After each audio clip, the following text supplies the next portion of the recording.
this weird thing that famous. And I lived in a pretty nice environment. I met this soccer player.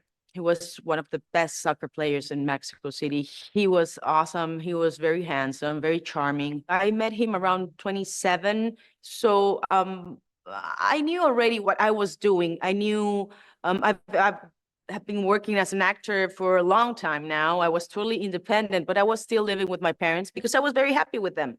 And so I met this guy. I fell in love. We dated for a year, almost a year.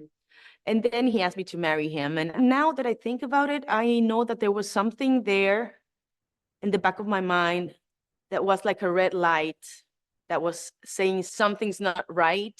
But, um, when you're in love, you don't see those signals. So I got married and things just went the other way, went wrong on my honeymoon.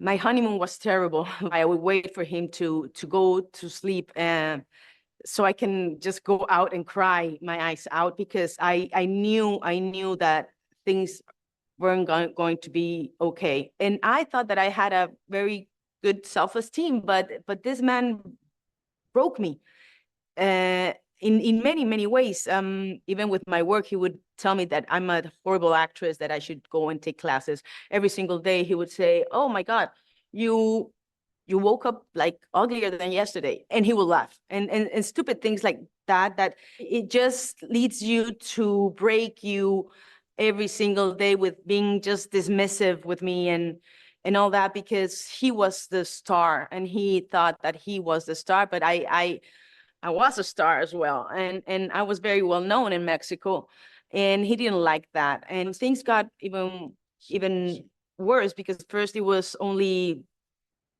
like verbal violence, and then he started touching me and hitting me and kicking me. He tried to choke me many times.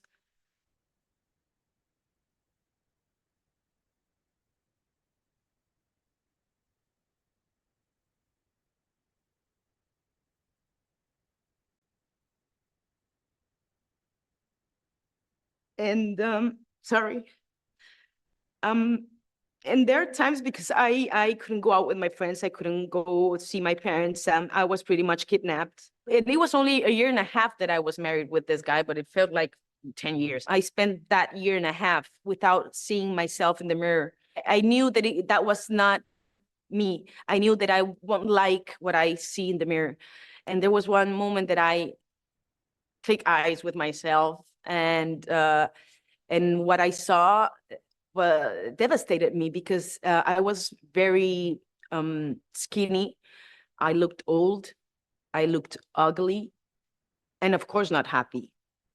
I think it comes from within when you're happy and when you're free, and I wasn't, and I can see it in my eyes, and I can see it in my even in my skin and my hair and my everywhere. That wasn't, but that I knew that that was not me. In that moment, I saw myself and I said, not one more day.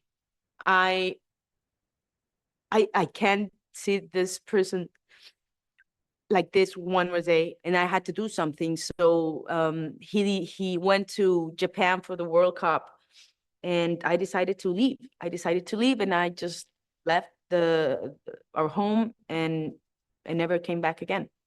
I spent a couple of years trying to regain that confidence in myself, to regain uh, especially self-respect, having some respect for myself. And that took me a long time, very long time. And I think that's what I'm pissed about it. It's not being a victim, it's that who can come and just tear you apart and break you just like that? How easy is that? And how you can be traumatized by your entire life if you live to learn differently or to tell a story and help other women. No one should be able to break us like that, and especially sacrifice, at least not in my vocabulary.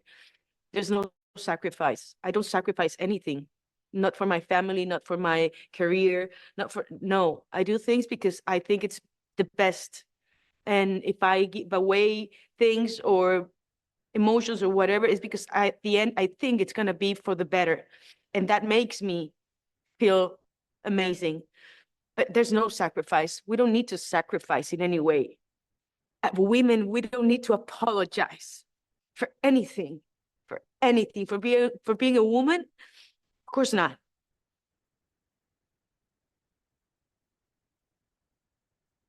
Bueno, creo que todos nos hemos quedado con una sensación terrible. No sé quién quiere comenzar con el comentario, por favor, al respecto de la película. ¿Quién quiere comenzar? Pero eso sí tiene que pararse y ponerse acá para que los chicos de la web los puedan ver, por favor. Juan. A ver, Juan, por favor.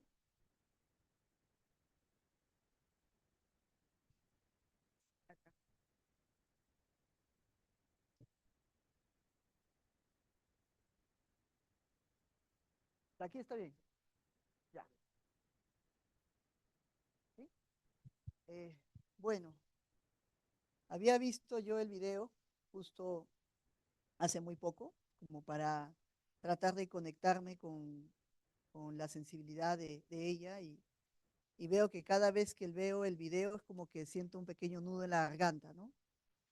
Y es como que mi corazón empieza a latir un poco más fuerte.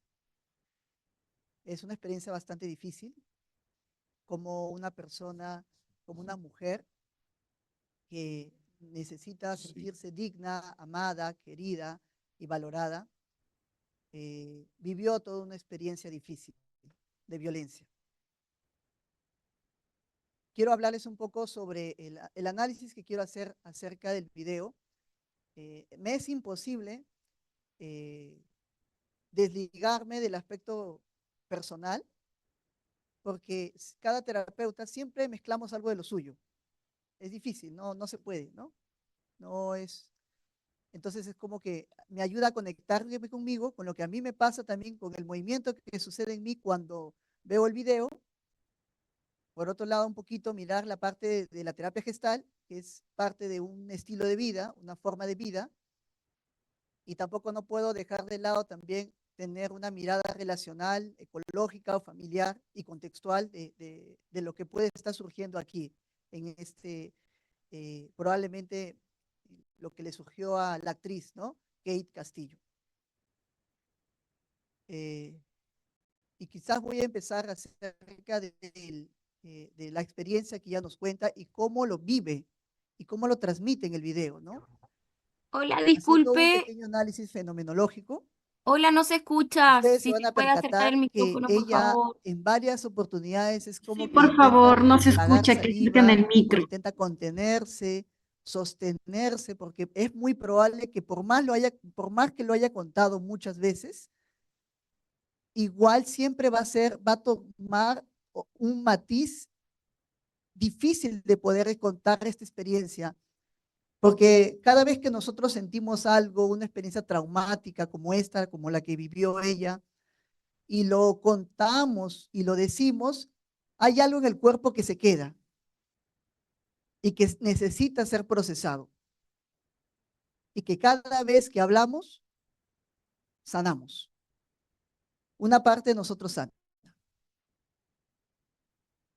En la primera parte ella habla acerca de un poco el contexto de cómo vivió la relación de pareja, ¿no? Pero antes de eso hay una partecita chiquita, ¿no? Que quiero comentarles, donde habló sobre su ambiente familiar, sobre sus padres. Una parte muy pequeña. Quizás no tengo mucho contexto como para poder ver. Ella dice que creció en un ambiente actoral, de actrices, de fama. Es muy probable que la necesidad de reconocimiento esté bastante desarrollada en un ambiente donde eres una figura pública, donde constantemente tus padres también son actrices o actores. Probablemente esta sensación de reconocimiento, de admiración hacia el otro, es algo que era probablemente algo común en ella. Yo que he vivido en un mundo de artistas también, bueno, artistas en cuanto al tema de arte plástico, de alguna otra manera también esta sensación de admiración hacia el otro era algo que yo también lo tenía desarrollado. Probablemente ella también. Y coincidentemente, bueno, en este mundo de la fama, conoció a una persona a quien también admiró. Ese tipo de amor llamado el amor admirativo, ¿no? Claudio Naranjo nos decía sobre tres tipos de amores hacia una pareja. El amor admirativo, el amor compasivo y el amor erótico. En este caso, el amor admirativo, ¿no? El admirar las cualidades y atributos de la otra persona. Entonces, ella se enamoró de una persona guapa, como él dice, como ella dice, me menciona, una persona que tenía ciertas cualidades, ciertas habilidades, y eso le enganchó, ¿no? En la primera etapa de una relación de pareja, ¿no? El enamoramiento, la etapa en donde solamente veo los atributos, la parte más agradable, lo que me gusta del otro. Sin embargo, también menciona que hay algo que intuía que no estaba bien, ¿no? Ahí vieron en una parte, ¿no? Del video donde dice eso, como que tenía una sensación. Si lo hablamos desde la terapia gestal, estaríamos iniciando en el ciclo de la experiencia, es como que había algo que ella sentía, intuía, pero no le daba una forma concreta. Es decir, todavía como que no tomaba conciencia de lo que estaba pasando en ese momento. Pero sí había algo que intuía y que no iba bien en su relación de pareja. Esa es la sensación, vamos a llamarlo así, ¿no? En el ciclo de la experiencia, en la gestal, tenemos como que etapas, ¿no? Como para poder mirar las necesidades. La primera etapa es la sensación. Es como que reconozco que hay algo que me sucede, pero no sé exactamente qué es y no puedo entender la complejidad de lo que me está pasando. Bueno, eso le pasaba a ella probablemente, ¿no? Habían cosas que sucedían en el camino, pero no entraba bien en contexto. Probablemente por la etapa del enamoramiento, en donde nosotros solamente vemos el aspecto ideal que queremos ver de la otra persona, ¿no? Y eso pasa muchas veces en una situación de violencia. Al principio, el agresor te adula, ¿no? Te adula, te da cosas, te brinda lo que tú justamente necesitas en ese momento escuchar, ¿no? El perfil del manipulador. Entonces, probablemente haya sido así, ¿no? Y ella menciona en una parte en donde dice que la luna de miel fue la más desastrosa de todas. Y algo que me impacta mucho es cuando ella menciona de que lo que necesitaba era salir de ese lugar y llorar por todo el sufrimiento que se estaba carcomiendo, que se estaba aguantando. En Gesta le llamamos esto retroflexión. Cuando la energía que tiene la persona se queda como acorazada en el cuerpo. Empieza a tragar su dolor. Entonces, probablemente es porque quizás dentro de esta relación de pareja tampoco había espacio para poder hablar emocionalmente de cómo ella se sentía, cómo estaba viviendo la relación con él. Probablemente por miedo, es muy probable, por el miedo a las represalias, que es un indicador muy común, un denominador muy común en las personas que son víctimas de violencia. O como se dice, ¿no? Acá en el Perú ya no le llamamos personas víctimas de violencia, le llamamos personas afectadas por una situación de violencia. Porque cuando colocamos a veces el rol víctima es como, puedes notarse como un rol despectivo. Personas afectadas de una situación de violencia. Entonces, menciona ella que justamente vivió todo un proceso tortuoso donde ella tuvo que aguantar, comer todo esto que estaba viviendo, todo el maltrato. Y como todo maltrato, y como lo vemos también en investigaciones, la violencia surge desde los micromachismos, desde la violencia verbal, ¿no? Que es lo más común y lo más normalizado. Ustedes saben que aquí en el Perú existe más del 80% de mujeres que viven situaciones de violencia verbal normalizada, completamente normalizada. La violencia psicológica, mejor dicho, tiene tres matices: la violencia verbal, el control y los celos. Esa es justo parte de mi tesis. Estoy un poco trabajando lo que es la violencia hacia la mujer en una relación de pareja, bueno, en relaciones adolescentes en este caso, pero la mayoría de personas viven violencia psicológica con estas tres matices. Entonces, esas tres matices también se evidencian en el video. Ella habla que su esposo la maltrataba psicológicamente a través de violencia verbal, minimizándola, diciéndole que ella era fea, denigrando su autoestima. Y como vamos a llamarlo así, la parte estética o la imagen es un tema importante en una actriz, entonces justo le daba en el aspecto que más le dolía. Por un lado, ¿no? Vamos a llamarlo así. Entonces denigraba la autoestima de ella a través de la violencia verbal. Pero también había una cuestión de manipulación y de control a partir de eso. Luego, ¿qué pasa después de la violencia verbal o de la violencia psicológica? Sigue la violencia física. Es como la ansiedad y la depresión, ¿no? La puerta a la depresión es cuando la persona vive constantemente en situaciones de ansiedad. Lo mismo pasa con usualmente la violencia física precede la violencia verbal. Y hubo un momento en donde también ella empieza a como quedarse congelada, paralizada, cuando empieza a hablar sobre el intento de feminicidio, ¿no? Cuando dice que él le empezó a estrangular. ¿Por acá? Ok. Entonces, de lo verbal a lo físico a intentos de feminicidio. Es como una escalera, la escalera de la violencia. Eso es lo que sucede. Y ahí ustedes se dan cuenta que hay una parte donde queda como que paralizada, como desconectada de sí mismo. Eso es una secuela de una experiencia traumática también. Es como, ¿no? Vieron la cabeza hacia abajo, es como que dejó de hablar, es como que se estuviera yendo a otro lugar, ¿no? Y a desconectarse del momento presente, del aquí y ahora. En Gestalt nosotros le llamamos la desensibilización. Es un estado en donde hay una desconexión, producto de una experiencia traumática. En otros enfoques terapéuticos es un estado de shock, etcétera, ¿no? Vamos a verlo de diferentes miradas. Después de contar toda esta experiencia difícil, llega un punto muy importante que todas las personas que son víctimas de violencia y que es clave para la recuperación, ¿qué creen ustedes que sea? Hay un aspecto muy importante para que una persona se recupere emocionalmente de una situación de violencia. Antes de tomar la decisión hay otro punto, claro, ese es el segundo punto clave, ¿no? Pero hay otro primer punto. Ajá.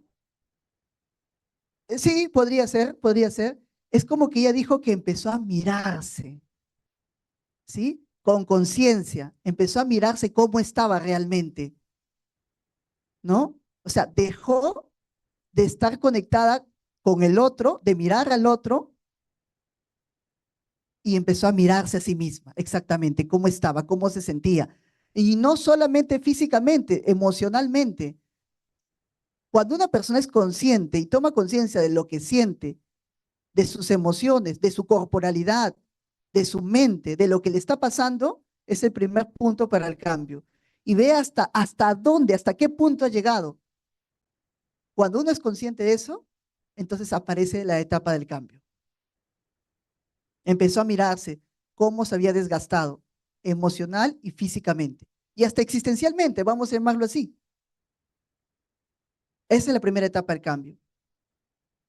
Hay una segunda etapa del cambio. Es de la reconexión con uno mismo, ahora empezar a salir de ese estado y a pedir ayuda. El pedir ayuda. Ella se había alejado, dijo que se había alejado de sus familiares, amigos, y es que cuando una persona vive un estado de violencia es así, se aísla. Eso pasa, ¿no? De diferentes redes sociales. Y por último, entonces el cambio viene desde la sensación de querer pedir ayuda, de ceder al mundo. y tomar, porque ella empezó a tomar la iniciativa de, cuando una persona ya es consciente y sabe quién es el que le ha hecho daño, entonces la rabia contenida empieza a salir. Hay dos tipos de enojo, ¿no? Hay como que un enojo disfuncional y otro funcional. El de disfuncional es cuando vengo y te hago daño y te golpeo. Pero hay un enojo que es funcional y que ella lo hace. Es tomar todo ese enojo para hacer justicia y hablar a través de las redes sociales, el público, y volverse una activista social. Tomar el enojo es como tomar la vida, tomar la rienda de su vida y mostrarla al mundo, para que otras personas para que no vuelva a pasar esto con otras personas. Es su forma de reparar. Es también una forma de reparar el trauma. Hay muchas maneras de hacerlo. Bueno, eso es lo poquito que podría ir diciendo ahorita. Gracias.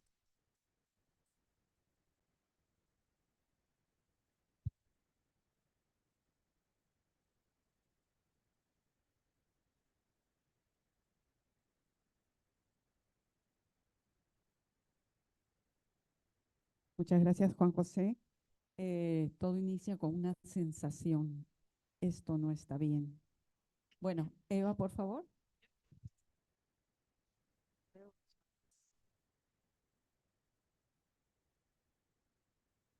Buenos días a todos, ¿cómo estáis? ¿Os habéis tomado café? Porque vengo en plan activista hoy. Bueno, este ejemplo de Kate del Castillo pues representa a, yo diría, el 85-90% de mis pacientes. ¿Alguien tiene casos como este caso? Que levante la mano. Mujeres que hayan sufrido violencia doméstica. ¿Solamente? ¿Ya? ¿Nadie más? Ajá. Y mucho peor, ¿verdad? Seguramente. Bueno, porque me gustaría hablaros a vosotros, ¿vale? Terapeutas de pareja, ¿no? Y la responsabilidad que tenemos sobre este tema de violencia doméstica. Nosotros nos encargamos, en este contexto de terapia de pareja, de tratar a la víctima o al agresor. Estamos en un contexto de pareja. ¿Qué pasa, ¿no? Cuando vemos este tipo de situaciones en terapia de pareja? Nosotros sabemos que nosotros no podemos trabajar con violencia doméstica, ¿verdad?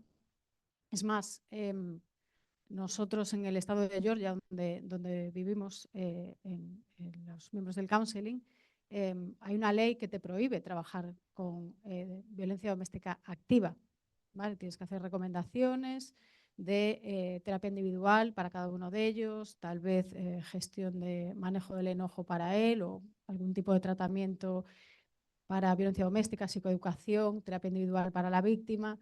Y bueno, en el futuro hablaremos si hacemos terapia de pareja, pero en principio no se puede, con lo cual no es un campo que nosotros nos incumba, ¿vale? Como terapeutas de pareja. Lo que sí vemos son otro tipo de cosas que sabemos que van hacia la violencia doméstica, ¿verdad? Vemos señales, vemos banderas rojas, vemos desigualdad dentro de la pareja, perfiles narcisistas, grandiosidad, historias de trauma, un montón de señales que debemos reconocer, ¿vale? Y yo os quería venir aquí con una propuesta a todos, ¿vale? Ya que os tengo delante y bueno, me parece importante tener esto en cuenta. Yo cuando empecé en esto de la psicología me planteé, bueno, como definición de lo que es la psicoterapia, ¿no? Que los psicólogos somos agentes de cambio, ¿vale? De justicia social, es algo que yo me tomo muy en serio. Me planteé cuál era mi misión, cuál es mi misión haciendo esto de terapia, ¿no? Yo tengo metas con mis clientes, pero ¿cuál es mi misión? Al final de la historia de mi carrera profesional y eché la vista atrás, ¿qué conseguí? ¿Qué aporté yo al mundo? ¿No? ¿Qué devolví? Entran los pacientes con una problemática, están un tiempo conmigo y los devuelvo al sistema y ¿qué devolví al mundo? ¿No? ¿Os habéis planteado esto? ¿Tenéis un nombre a vuestra misión? Si no lo tenéis, os invito a que lo penséis, ¿vale? Que sea como que una temática general en vuestra vida profesional. La mía es una misión de paz, ¿ok? Yo quiero que venga conflicto a mí, ¿no? Y salga paz, y devolver paz al mundo, ¿vale? Para que consigamos poco a poco que este mundo que está tan complicado sea un poquito más pacífico, ¿vale? ¿Y cómo estoy tratando de conseguir esto, ¿vale? Pues bueno, pues me he formado en diferentes modalidades de técnicas de relajación, mindfulness, soy instructora de yoga, no es que enseño yoga a mis pacientes allí en terapia, pero la filosofía está dentro de mí siempre, ¿vale? Y esto es algo que es transversal a cualquier caso en el que yo me enfrente, porque es mi misión, ¿ok? Y creo que es algo que todos tenemos que plantearnos, ¿no? Y también al margen del modelo psicoterapéutico que practiquéis, de las técnicas que practiquéis o del caso que tengáis delante, pensad cuál es vuestra misión, ¿vale? Porque los derechos de la mujer son derechos humanos. Esto no es sobre un caso específico y la mujer, ¿no? Hay alguien que está ejerciendo esta violencia y nosotros debemos tener eso en cuenta. Como terapeutas de pareja tenemos el privilegio y la responsabilidad de hacer algo sobre ello. No podemos trabajar con contenidos y quedarnos en la superficie. Eso no resuelve, eso no, mi misión de paz no se logra haciendo eso. No, hay que ir más abajo. Hay que ir pelando las capas de lo que está provocando esta violencia, que es más grande que la pareja que tenemos delante. Esto es sistémico. Esto es un sistema que se ha creado desde hace mucho tiempo, en el que todos a nivel personal y profesional estamos involucrados y que somos cómplices en algún punto, si no lo hacemos explícito y trabajamos sobre ello. ¿Estáis de acuerdo? ¿Entendéis un poco mi punto?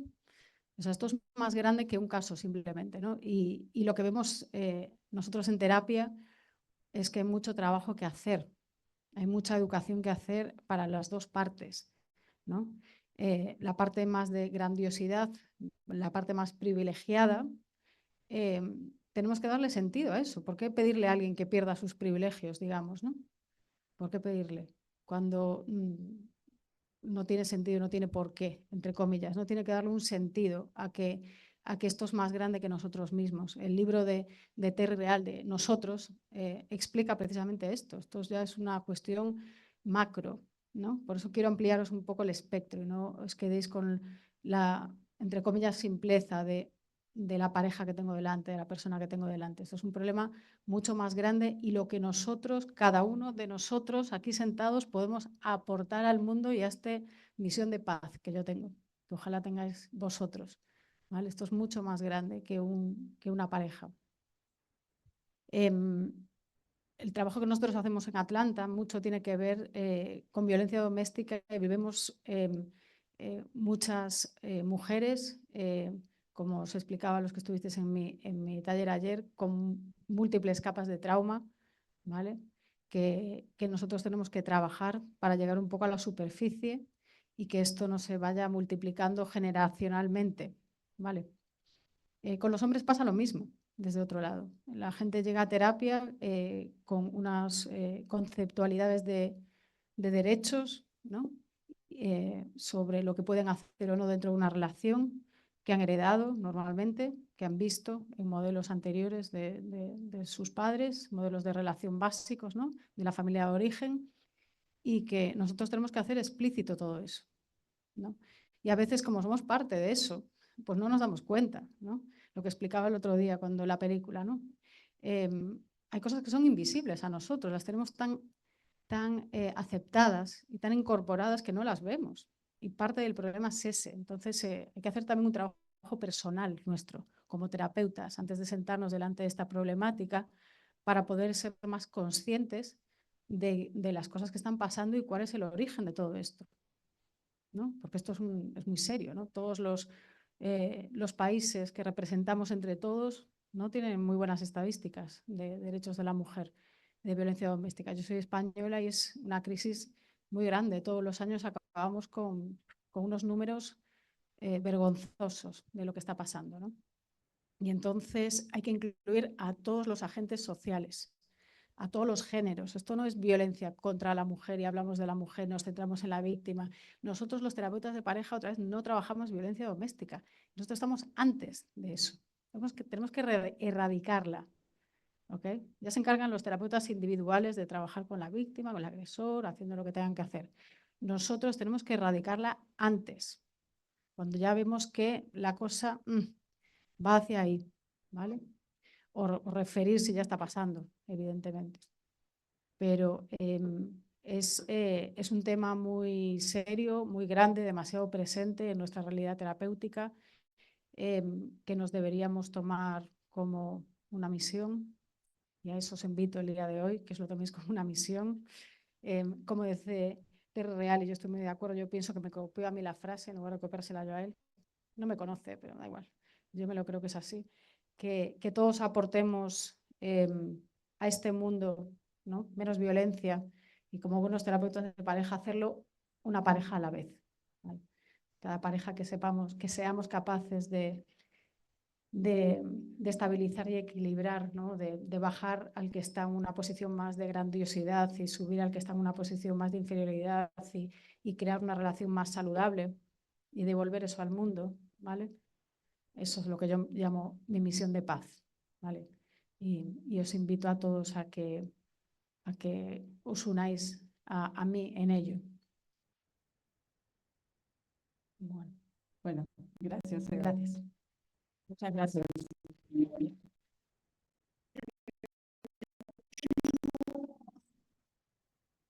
Eva nos ha venido a recordar que somos agentes de cambio y nos ha dejado una gran tarea, preguntarnos cuál es nuestra misión. También en la web, anoten bien grande, ¿cuál es mi misión? Cada vez que estoy en una sesión de terapia. Muy bien, ahora invitamos a Lisette, por favor. Ay, perdón, Lisbeth. Disculpa. Vean de nombre.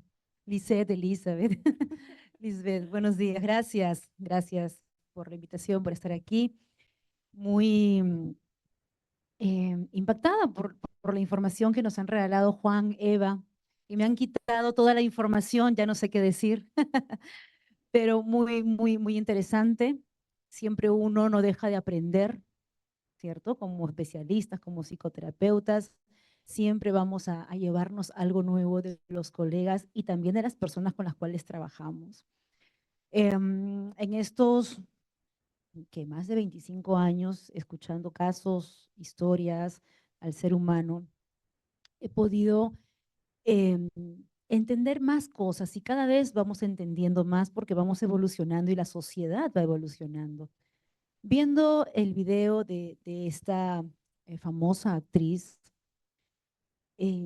pensaba y conectaba también con experiencias. Yo voy a verlo desde el lado más de repente humano, personal.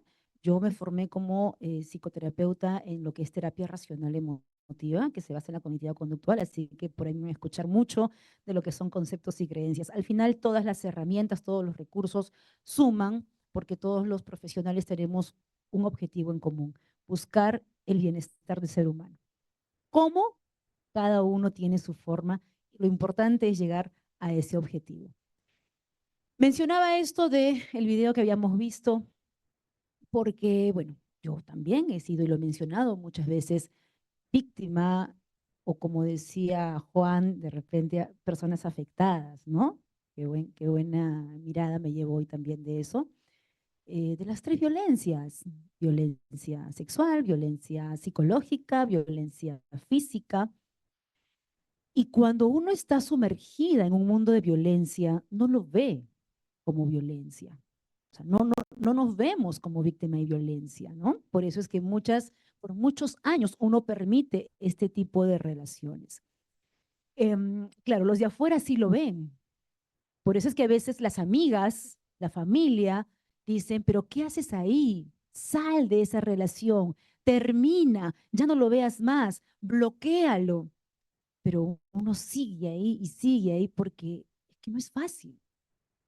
Ahora, hay una frase muy conocida que las personas que viven violencia dicen, que no puedo, es difícil, no puedo. Sin embargo, yendo más allá, no es que no se pueda, no quieres. Uno no quiere, pero ¿por qué no quieres? ¿Qué es lo que hace que uno se detenga a tomar la decisión de salir de una relación tan insana donde hay violencia? ¿Qué creen ustedes que sea? Muy bien, el miedo. ¿Miedo a qué?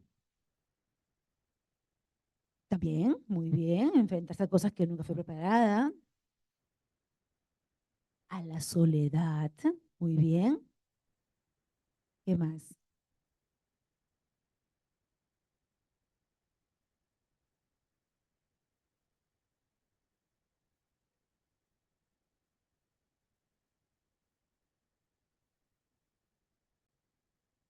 Así es. Exacto, ¿no? El miedo al abandono, miedo a la soledad, miedo al abandono. Miren todos los miedos que se juntan. Miedo a no cumplir con tus expectativas de pareja también. El qué dirán, ¿cierto? El peso. Me acabo de casar. Esta actriz mencionaba, creo que tenía 1 año, duró 1 año su matrimonio. Me acabo de casar, ¿no? Y peor aún si he hecho pues el matrimonio del año con todos los gastos y todas las fotos. ¿Qué van a decir de mí? El miedo a esta palabra tan insana que es, he fracasado. Me van a decir que he fracasado. Y hay un miedo más poderoso, el miedo a tener el contacto con el dolor. El dolor que va a dejar justamente el desprenderte de esa persona, ¿no? El dolor también que vas a llevar por el qué dirán. Entonces, miren cómo se juntan estos miedos en función a una serie de creencias que tenemos. ¿Mm? Entonces, muchas veces, muchas personas siguen conectadas a lo largo de los años en estas relaciones tan insanas justamente por ese miedo, porque no quiero tomar la decisión de afrontar todo lo que se viene. Y otros miedos también que tienen que ver con uno misma, ¿no? ¿Me querrán? ¿No? ¿Alguien más se fijará en mí? Porque es cierto lo que ella decía. El agresor hace que transformes tu mirada de ti misma. Claro, eso siempre y cuando tú no tengas construido esto que es tan importante, y que yo lo trabajo mucho en terapia, el sentido de valor. Siempre escuchamos la autoestima, el amor propio, ¿no? Es clásico. Yo particularmente lo trabajo con el sentido de valor. ¿Mm? Entonces, si no tenemos construido, consolidado este sentido de valor, cualquier persona puede venir y entrar en ese espacio tan debilitado que tenemos. ¿Mm? Porque una falsa creencia es pensar que nuestra pareja es la o el responsable en este caso, ¿no? El responsable de hacernos sentir valiosas, de hacernos sentir importantes, de hacernos felices. Y a veces uno dice, no, ojalá que aparezca alguien que me haga feliz. No, no. Tu felicidad, tu sentido de valor, tu sentido de importancia, lo construyes tú misma. La pregunta es, ¿cómo? Ahí viene el problema, el cómo. Claro está que el cómo tiene que ver con toda una estrategia de terapia. Yo les voy a dar acá unas pinceladas. El cómo tiene que ver algo que ya habían mencionado por aquí también los colegas, el darte cuenta. El darte cuenta, ¿no? El autoanálisis, la automirada, que pocas veces el ser humano lo hace porque siempre estamos viendo fuera de nosotros, pero si nos miramos y nos preguntamos, y ahorita ustedes pregúntense, ¿cómo está mi sentido de valor en estos momentos? Hoy 17 de agosto del 2024. ¿Cómo está mi sentido de valor? ¿Cómo me veo a mí?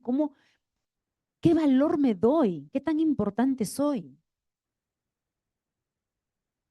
Son preguntas que nos hacen reflexionar y que nos hacen vernos y darnos cuenta. Si no sé qué responderme, me tienes tarea. Es que nunca me he puesto a pensar eso. Ok, tienes otra tarea. ¿Mm? ¿Cómo vamos a poder orientar a otra persona si no nos trabajamos con nosotras mismas? ¿Mm? Este sentido de valor es un trabajo muy arduo. La actriz que habíamos visto en el video le tomó 2 años. ¿Mm? ¿Qué pasa con aquellas mujeres que saltan de una relación en otra relación? Por evitar todo este miedo y todo lo que habíamos hablado. Van a seguir haciendo o construyendo relaciones de violencia. ¿Mm? Entonces, este sentido de valor es muy importante, el poder construirlo. ¿De qué te puedes agarrar? De todo lo que tú puedas leer, compartir, de lo que los especialistas y las personas te puedan ayudar también. En mi caso, trabajo mucho, por ejemplo, el tema del autodiálogo. Qué importante es hablarnos, qué importante es escucharnos.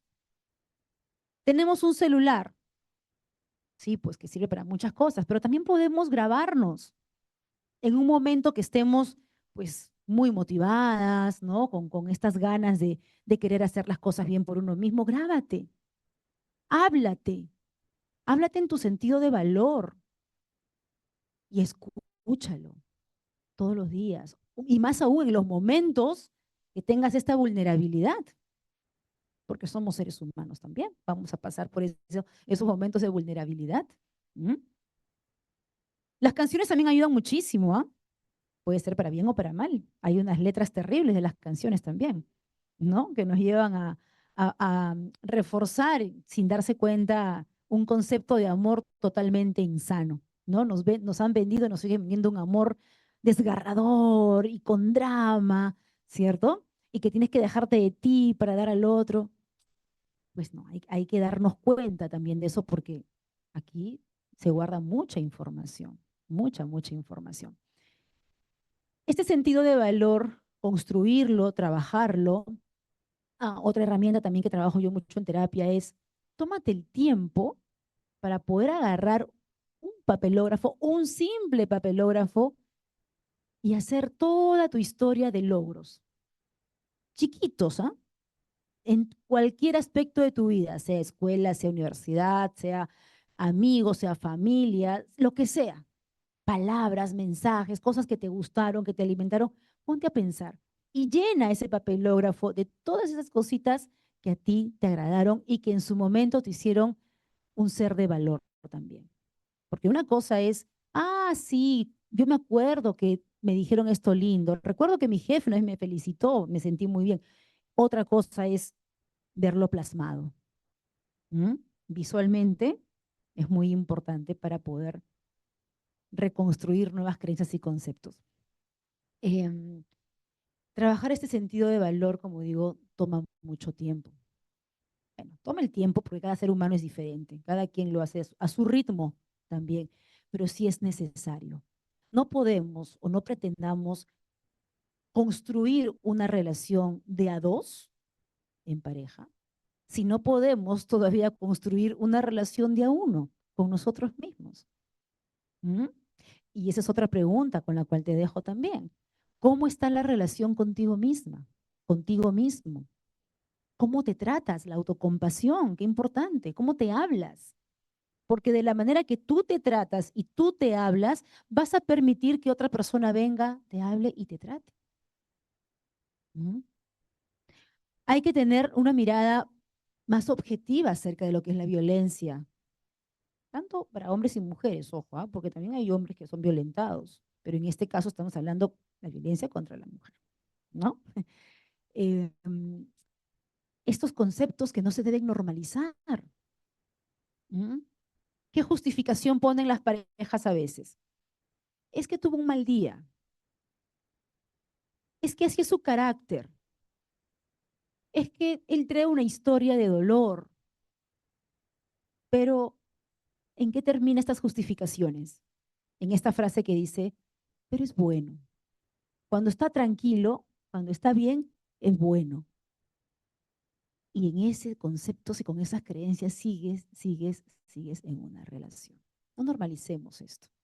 Hay que entrar a analizar también cuáles son nuestros conceptos de amor de pareja. ¿Mm? ¿Cómo amo? ¿Se han preguntado? ¿Cómo amo? ¿Cómo soy cuando amo? ¿Cómo quiero o cómo me gustaría que me amen también? Miren cuántas preguntas que nos van a llevar a la reflexión van a permitir que construyamos nuestros conceptos y nuestro amor en pareja. Nosotros somos seres de valor y ese ser de valor que somos es poder, es nuestro poder. Y cuando caemos en violencia, le estamos otorgando ese poder a la otra persona. Entonces, desde que yo decido entregarle ese poder que es mío, mi esencia, mi valor, mi amor propio, autoestima, como lo quieran llamar, estoy renunciando a mí. Le estoy dando el poder a esa persona para que pueda quitarme mis sueños, mis anhelos, mi energía, mi estabilidad, mi esencia. ¿Mm? Entonces, si tú le otorgas poder a una persona, en este caso la pareja, vas a terminar destruida como ser humano. ¿De acuerdo? Ese es tuyo. Entrar también a nuestra historia es un aspecto importante, ¿no? Yo siempre digo, nuestra historia no empieza desde que nacemos. Nuestra historia empieza desde que nuestros padres vienen al mundo, porque ellos reciben toda una información, aprendizajes, experiencias, y con todo eso nos van a formar. Yo particularmente en mi trabajo entramos mucho en esto, porque ahí empezamos a sacar estos patrones, estas creencias de cómo nos relacionamos en pareja. ¿Mm? El otro punto importante también es que las escenas de violencia o eventos traumáticos no se olvidan, porque hay muchas personas que llegan a terapia y dicen, quiero olvidarme de todo lo vivido, quiero olvidarme que fui víctima de violencia psicológica, física, sexual. No se olvida. No se olvida. Queda siempre. Particularmente escuchaba a esta actriz y sí, pues uno pasa por ahí, pasó por mi cabeza escenas duras, duras de violencia que uno vive, pero antes no las quería ni recordar porque me causaban mucho dolor. Luego las recordaba y era un mar de lágrimas, ¿no? Y los pensamientos de justicia. No fue justo vivir así. Y luego uno lo recuerda y dice, bueno, lo viví, es parte de mi historia y eso no nos hace menos persona que los otros. Son experiencias vividas. Y el hablarlo, como decían por acá los colegas, es muy importante. ¿Mm? Entonces, hay que trabajar este sentido de valor con nosotros mismos, porque si queremos ser, creo yo, cada vez mejores profesionales en este tema de la psicología, la psicoterapia, tenemos que mirarnos primero, tenemos que abrazarnos, tenemos que lograr nuestra propia felicidad en función a la estabilidad y tranquilidad que llevamos internamente, para poder construir una relación saludable con uno mismo, para poder luego trabajar en pareja. Trabajar en violencia hoy en día va a ser un trabajo a largo plazo, más aún en nuestra cultura peruana, donde todavía hay mucho machismo, ¿verdad? Pero es nuestro trabajo como profesionales no cesar e ir trabajando desde los recursos, desde la formación que tenga cada uno, para ir erradicando, como decía Eva y Juan, ese tema de la violencia. Pero trabajemos en nosotros primero, ¿de acuerdo? Ese es mi aporte para el día de hoy. Les agradezco muchísimo. Gracias y bendiciones.